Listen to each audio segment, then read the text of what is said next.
je parle, ils se sont rassemblés. Je dis, toi, dis dans ta langue. Toi, dis dans cette langue. Je dis pas qu'il dit ça dans cette langue. C'est pourquoi je puisse aller annoncer ailleurs. Je dis pas qu'il dit ça dans cette langue. Quelqu'un ici.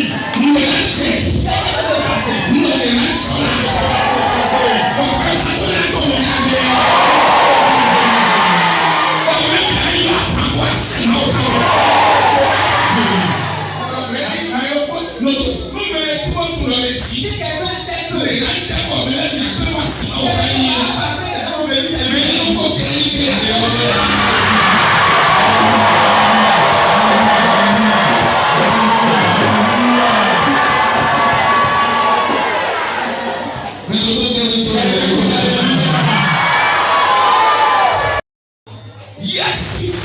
le Saint-Esprit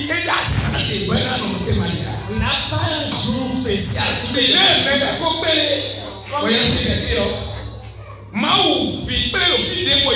Une fois que les fidèles de Dieu sont quelque part, ce n'est pas seulement le jour d'une fête. Je te dis, comment pas faire savoir? Il faut remettre à ton 4 verset, c'est 37, 27 à 32.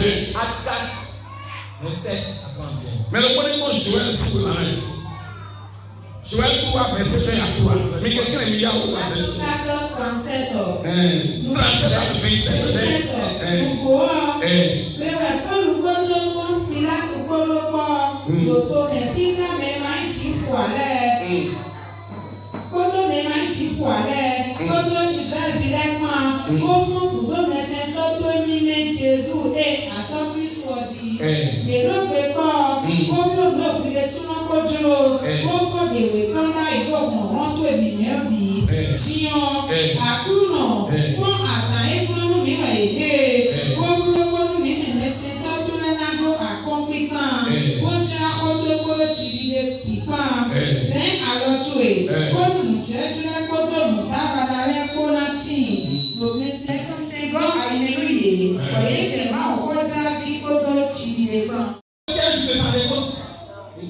Répondez s'il vous plaît.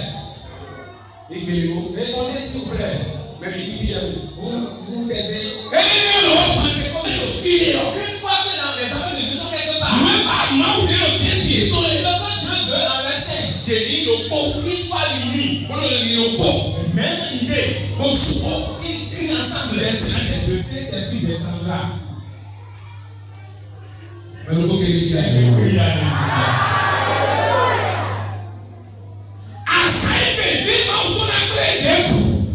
fois que les enfants de Dieu se sont réunis, là où nous sommes, l'Esprit Saint est déjà ici. Et nous partageons une et la parole de Dieu. La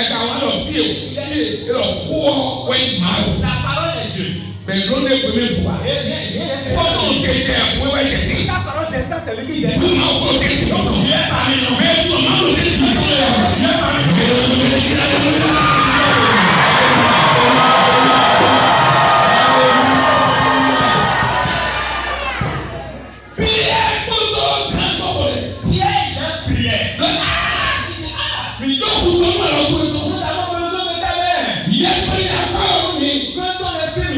Mais immédiatement, au lieu de prier, la tête est transée. Il y a un bruit. C'est rempli. Tout ce qui se passe dans l'église, tout ce n'est pas au jour de Pentecôte que l'Esprit s'est descendu. À tout moment où les chrétiens sont vous voyez une sous ta tu peux rencontrer les gens. Vous pouvez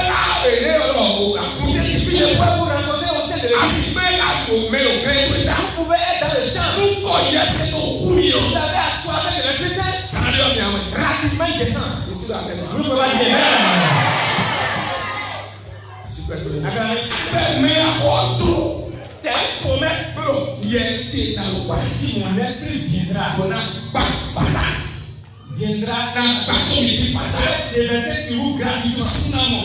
Les hommes auront, les femmes auront, les enfants auront, les amis auront, les vieilles auront. Alors,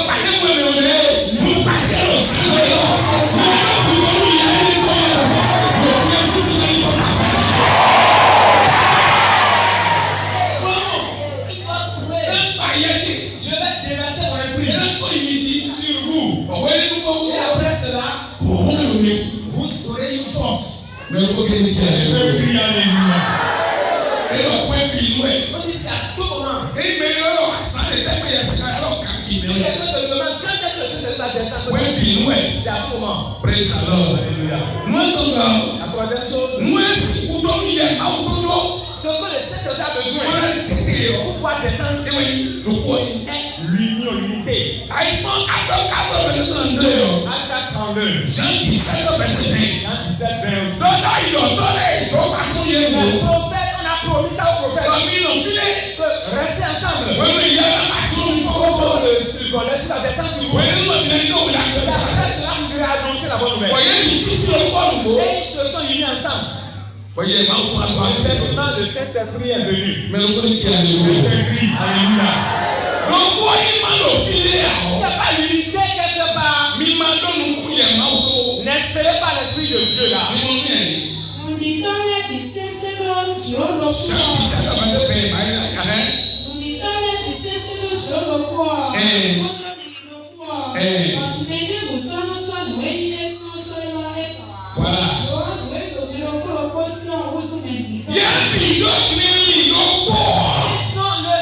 Même pensée.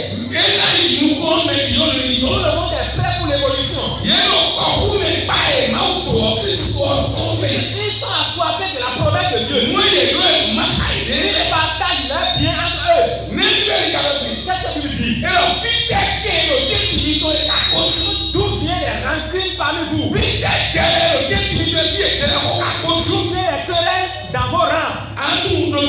Écoutez bien. C'est pas le diable sait. Quand il rentre dans un foyer, il rentre dans une église. C'est ceux qui détruisent. Ils détruisent l'unité. Attrapez moi aussi, attrapez une femme ou bien un homme. Rentre dans le foyer. Il y a l'unité entre l'homme et la femme. Il va enlever l'unité. Il y a fait une chose. Tournez dos à vous-même. Et le problème va commencer. Si tu es dans une maison, et l'unité a des problèmes, il faut savoir que le fait tout possible pour qu'il y ait de réconciliation. Sinon, vous allez avoir invité beaucoup de choses. La maison qui manque de l'unité, enfin, la maison va détruire. L'église où il n'y a pas d'unité, enfin, cette église va détruire. La maison, vous n'évoluez jamais. L'unité, je suis aussi un peu. Et quand je vais aller, je vous laisse la paix. L'Esprit de Dieu. Qu'est-ce que je veux? Mon Père, fais pour qu'ils deviennent un. Comme je suis, je fais un.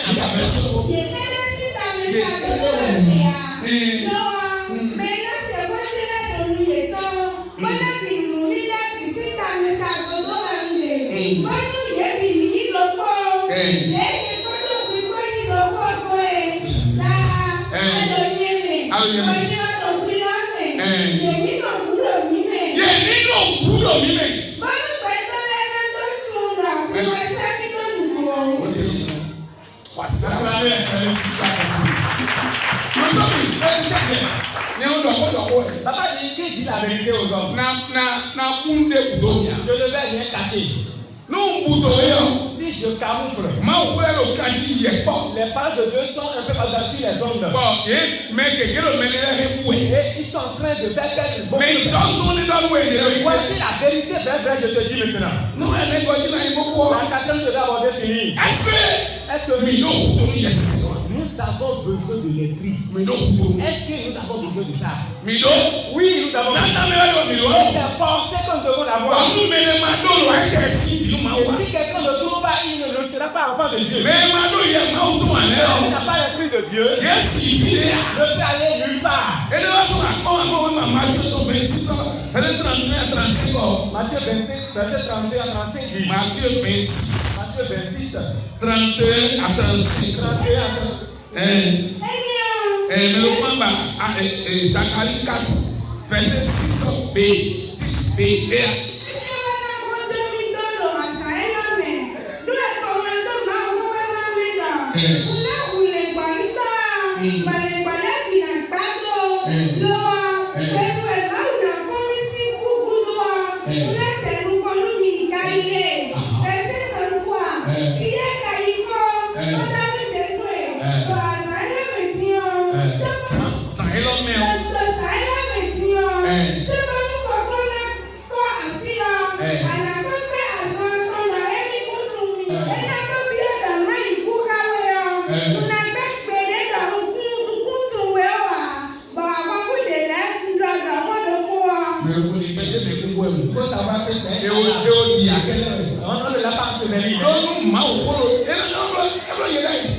Si j'avais vécu ça, avant de retrouver la vie, j'ai compris que j'ai un problème. De la parole. Si après la maison, tu ne peux plus dormir. Réveille-le, s'il vous plaît. Réveille-le. Alléluia. Redressez-vous, réveillez-le. Ils sont venus te voler. Mais ils ont soupiré.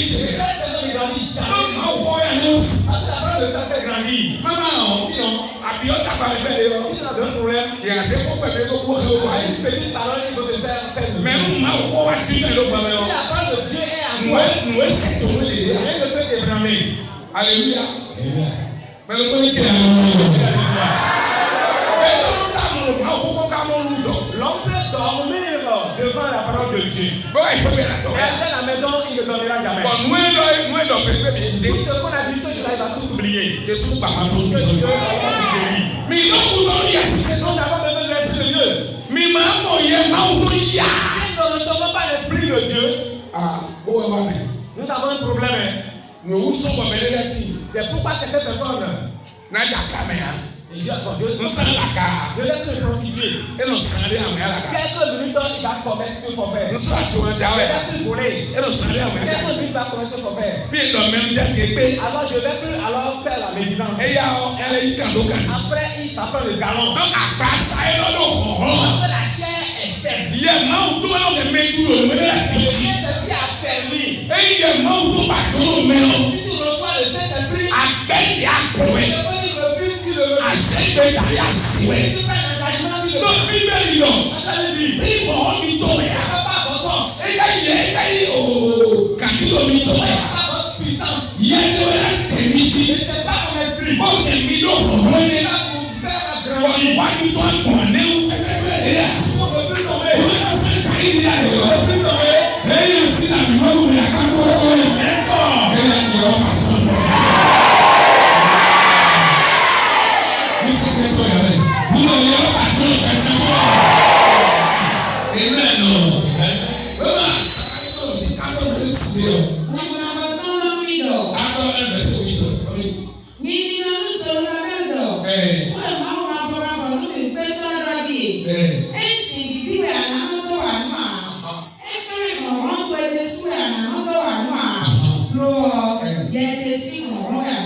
il y a aussi l'esprit de mensonge qui existe. Mais il y a le monde qui va vous y aller. L'esprit donné tout ça, c'est pris.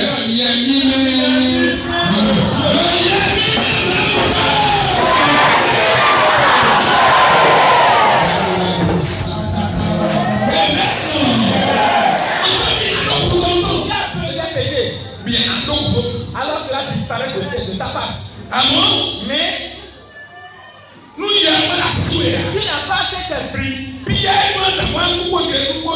qui dit qui va mourir avec Jésus. C'est une seule femme qui a posé une question. Parce qu'elle n'a pas l'esprit de courage. Elle n'a pas l'esprit de perception. Il y a quelqu'un qui rentre dans le problème. S'il n'a pas l'esprit, il va dérouter. Il va le voir chez les charlatans. Il va le voir chez les voyants. Il va le voir chez les féticheurs. Dieu ne verra pas. Mais c'est dans l'esprit de Dieu. Il ne peut t'ébranler. On est vivant. Alors il annonce la parole de sa honte.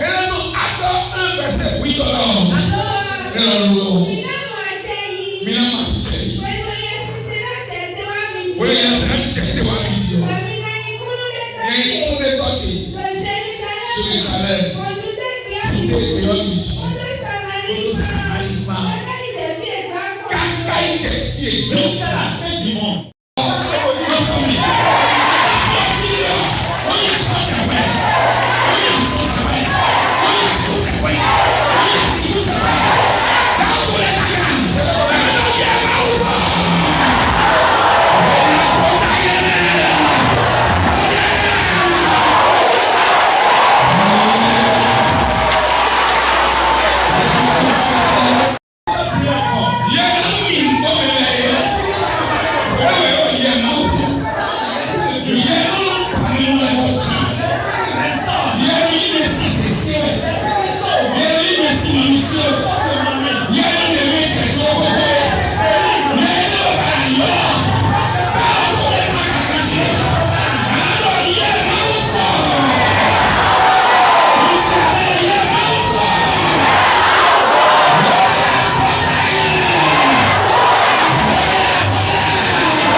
Celui